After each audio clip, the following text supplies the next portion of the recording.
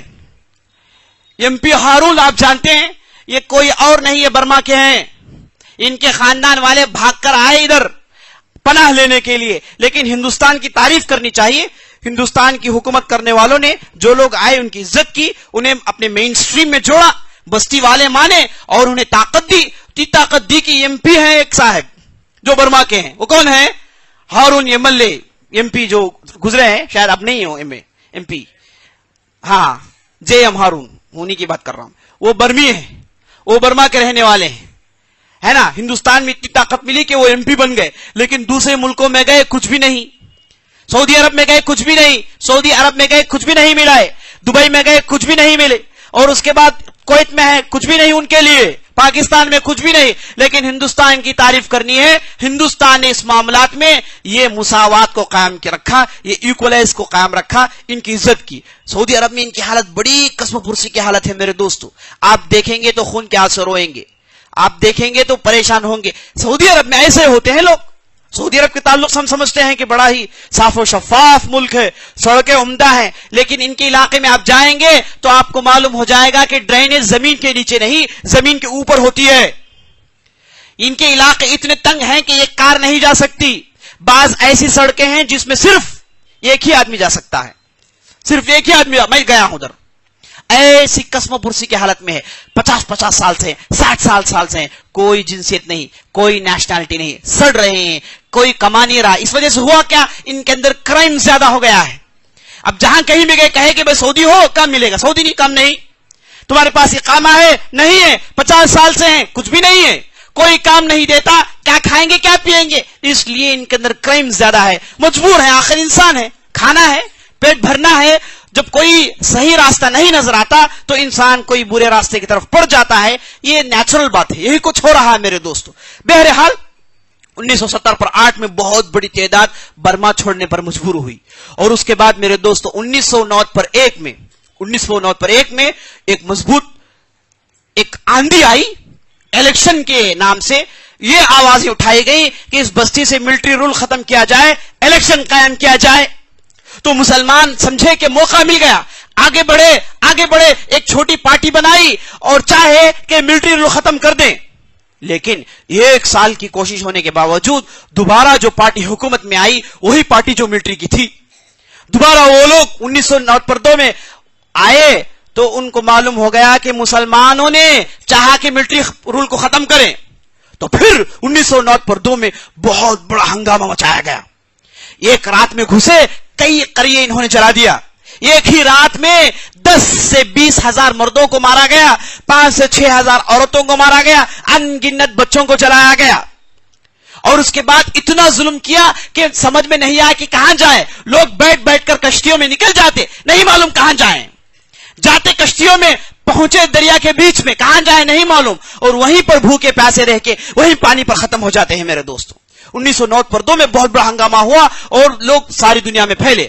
اور اس کے بعد میرے دوستوں مصیبت کی چوٹی, خون خرابے کا سب سے بڑا خون خرابہ 2012 میں انہوں نے کیا. 2012 میں جیسے رمضان آ جاتا یہ لوگ چاقو چوبند ہو جاتے میرے دوستوں. 2012 میں انہوں نے ایسا ہنگامہ کیا جس میں ایک رات میں 10,000 مسلمانوں کو انہوں نے مارا, اور 4,000 بھاگ کر گئے, دریا میں ڈوب کر مر گئے.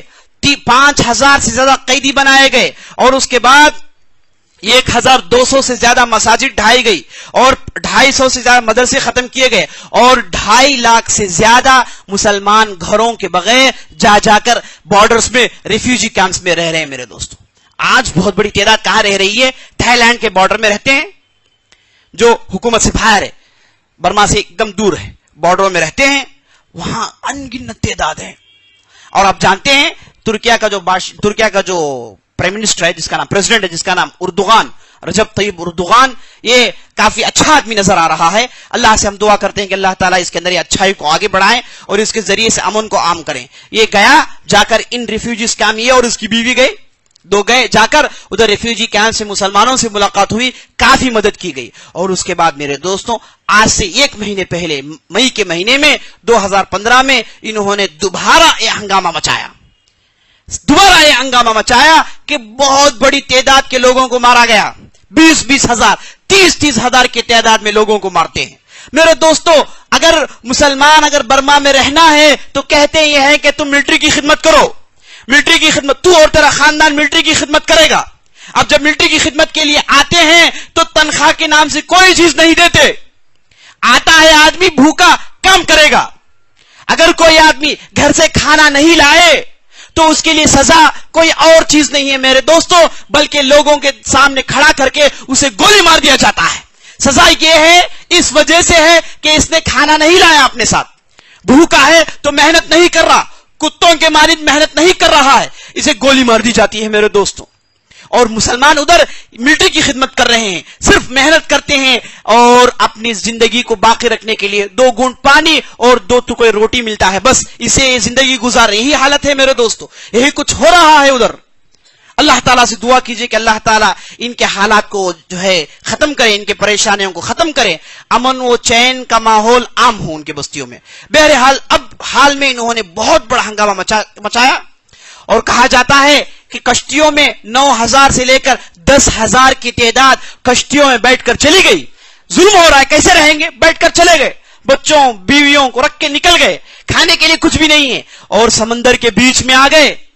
اب اس طرف جائے تو ملیشیا ہے, ملیشیا والا کہتا ہے کہ تم لوگوں کو ہم استقبال نہیں کریں گے, تم ہمارے پاس نہیں آئے. ادھر انڈونیشیا والا کہتا ہے کہ نہیں آئے. سب مسلمان ممالک ہیں, سب مسلمان ممالک ہیں. میرے دوستو, نبی صلی اللہ علیہ وسلم کی حدیث اس وقت یاد آ رہی ہے. آپ صلی اللہ علیہ وسلم کہتے ہیں کہ آخری زمانے میں ایک ایسا دور آئے گا, مسلمانوں پر مسلمانوں کے دشمن ایسے ٹوٹ پڑیں گے جیسے بھوکے دسترخوان پر ٹوٹ پڑتے ہیں. بھوکے دسترخوان پر جیسے ٹوٹ پڑتے ہیں, جیسے کھاتے ہیں, ویسی ساری امتیں مسلمانوں پر ٹوٹ پڑیں گی. سب مسلمانوں پر تکالیف ڈالیں گے, پریشانیاں ڈالیں گے, مسلمان جھیلتے رہیں گے. صحابہ جو نبی صلی اللہ علیہ وسلم کے منہج سے واقف تھے, انہوں نے فوراً سوال کیا, اللہ کے رسول, کیا اس وقت مسلمان کم تعداد میں ہوں گے؟ کیا ان کی تعداد کم ہوگی؟ تو آپ صلی اللہ علیہ وسلم نے کہا کہ نہیں نہیں, بل یومئذ کثیر, اس دن ان کی تعداد بہت زیادہ ہوگی, بہت بڑی تعداد میں ہوں گے, بہت بڑی تعداد میں ہوں گے. صحابہ نے سوال کیا, اللہ کے رسول, اگر بڑی تعداد میں ہے تو کیوں مقابلہ نہیں کرتے؟ کیوں ان کے دشمنوں کو پسپا نہیں کرتے؟ جیسے وہ ظلم کرتے اس کا بدلہ کیوں نہیں دیتے؟ تو آپ صلی اللہ علیہ وسلم نے کہا کہ کیسے بدلہ دیں گے, کیسے جواب دیں گے؟ انہیں تو دنیا کی محبت اور موت کا ڈر پڑا ہوگا, ان کے اندر وہن آ گیا ہوگا. وہن. صحابہ نے سوال کیا, اللہ کے رسول, یہ وہن کیا ہے؟ دنیا کی محبت, موت کا ڈر. دنیا کی محبت, موت کا ڈر, یہی کچھ ہو رہا ہے میرے دوستوں. ادھر جائیں ملیشیا میں, کوئی اختیار کرنے کے لیے تیار نہیں ہے. ملیشیا کی گورنمنٹ کہتی ہے کہ ہماری گورنمنٹ عمدہ گورنمنٹ ہے, ہم ایسے لوگوں کو لے کر نیشنلٹی دے نہیں سکتے. ادھر انڈونیشیا میں گئے, انہوں نے کہا کہ ہم اختیار کرنے کے لیے تیار نہیں ہے. رہا ایک بنگلہ دیش, ادھر جاتے ہیں, لیکن کب سے جا رہے ہیں, کب سے جا رہے ہیں, جا رہے ہیں, یہاں تک کہ بنگلہ دیش بھر گیا ہے, اب جگہ نہیں ہے, مجبور ہیں. وہاں کی جو سی ایم ہے وہ جاتی ہے یو این او میں, شکایت کرتی ہے, کہتی ہے کہ اتنی بڑی تعداد میرے ملک میں آ جائے, پہلے سے ہم غریبی میں ہیں, اتنی بڑی لوگوں کو کیسے دیکھ بھال کریں گے؟ اس کے بعد سے یو این او تھوڑا مدد کرتا ہے, امریکہ تھوڑا مدد کرتا ہے, اور اس کے بعد بھول جاتا ہے ایک مدت تک. اتنا سب کچھ ہو رہا ہے میرے دوستوں. برما کی ایک لیڈر کو امریکہ میں بلایا گیا, اب کے حال کی بات بتا رہا ہوں, بلایا گیا اور اسے نوبل پرائز دیا گیا, اور اسے بہترین اس کی جو ہے ضیافت کی گئی, بہت سارے میڈلز دیے گئے. یہ برما کی ایک عورت, برما کے ایک لیڈر, اور لکھنے والے لکھتے ہیں, پوچھتے ہیں کہ اسے میڈل کیوں دیا گیا, اسے اتنی عزت کیوں دی جا رہی ہے, کیا اس کے بستی میں مسلمان کا خون بہایا جا رہا ہے, اس کے بدلے میں میڈل دیا جا رہا ہے, کیا امن کا پیغام اس نے دے دیا؟ نوبل پرائز اس آدمی کو دیتے ہیں جس نے امت کے لیے, انسانوں کے لیے کچھ کیا ہو. کیا یہ عورت انسانوں کے لیے کچھ کہی؟ اسے معلوم ہو گیا میرے دوستوں, یہ یورپ اور یہ ویسٹرن لوگ ہمیشہ ان کی تعریف کرتے ہیں جو مسلمانوں پر ٹوٹ پڑتے ہیں, جو جتنا زیادہ مسلمان کو تکلیف دے یہ اتنا ہی قریب کرتے ہیں. اتنا سب کچھ ہو رہا ہے. امریکہ والا باقاعدہ برما کی ملٹری کو ٹریننگ دیتا ہے, اپنے اسلحہ بھیجتا ہے, اپنے بامز بھیجتا ہے, اپنے میزائل بھیجتا ہے, اس کی ملٹری کو مضبوط کرا رہا ہے. امریکہ اس کے پیچھے ہے. کیا اسے نہیں معلوم جو یو این او چلاتا ہے؟ کیا اسے نہیں معلوم انسانیت کا دعویٰ کرنے والے, امن و پیغام کا دعویٰ کرنے والے, کیا اسے نہیں معلوم کہ اتنا خون بہایا جا رہا ہے؟ نہیں معلوم ہے میرے دوستو, یہ مسلمانوں کی دشمنی ہے, اسلام کی دشمنی ہے. چاہتے ہیں کہ اسلام اس طریقے سے ختم ہو جائے, لیکن یاد رکھ لینا, مسلمان ختم ہونے والے نہیں ہیں, اسلام ختم ہونے والا نہیں ہے. واللہ متم نورہ ولو کرہ المشرکون, اللہ تعالیٰ اپنے نور کو مکمل کر رہے گا, اگرچہ کہ نہیں چاہنے والے نہیں چاہیں, یہ مشرکین اسے ناپسند کرے, لیکن اللہ تعالیٰ اپنے دین کو مکمل کر رہے گا. ابھی عرب کیا کر رہے ہیں؟ مال کے بہتات, زمین ان کا سونا اگل رہی ہے, پیسوں کی کوئی کمی نہیں, ہر قسم کی آسائشیں, ہر قسم کی آسانیاں ہیں. یہ عرب کیا کر رہے ہیں میرے دوستوں؟ ان کو تو چاہیے کہ چوڑیاں پہنے.